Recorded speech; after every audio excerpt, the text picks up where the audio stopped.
অনে তো হয়ে গেইন এখন তো অনর ঘর তো দেড় বউ চলি আসি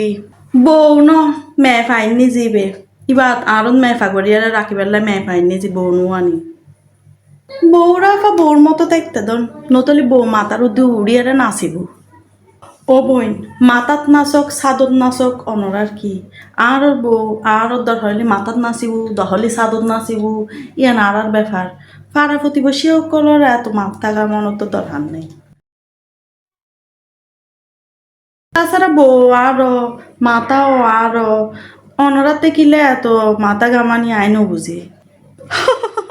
আফা আই এনলে হচ্ছি বউরে সবসময় কিনি মুডুম মাই দিয়ে রাখুন পরে বুঝুন না ই না আগর যুগ তো এইটো যে এ যুগ মাই দি বউরে মুডুম মাই দিয়ে রাখুনোর কিছু নাই আই তো উল্টো সাইড যে আর ফুয়ারা আরো বউয়ে মুডুম মাই দিয়ে রাখ আপা অনর বউ হন্ডে ন দেখিছি হাম টাম করে না নাকি সারাদিন রুম মাই দিয়ে রেস্টে করতে থাকে বউ কিল্লা হাম করতো বউরে কি হাম করিবার লাইন নিয়েছে না ইয়ার না এবার বাফর ঘর না আর বাফর ঘর এটা লারা দুজন হনিকে হাম নগরি আর আই চিন্তা করি চাইছি হ্যাঁ হনিকার ঘর নতুন বউ আনানোর লগে লগে ফারাফতি বেশি সকলেদের বেশি নাক গলায় তো চলে আই এটা লাই চিন্তা করেছি আসলে ফারাফতি বেশি সকলের ঘরের হাম গড়ি বেলায় লই আনো নাছিল ন ঘরের বউরা হাতে হাম গড়ায় কি লাভ ই তারাই আয়ের ঘর দুয়ারি পরিষ্কার করে দিলে কিনে ভালো হইতো যে আর কি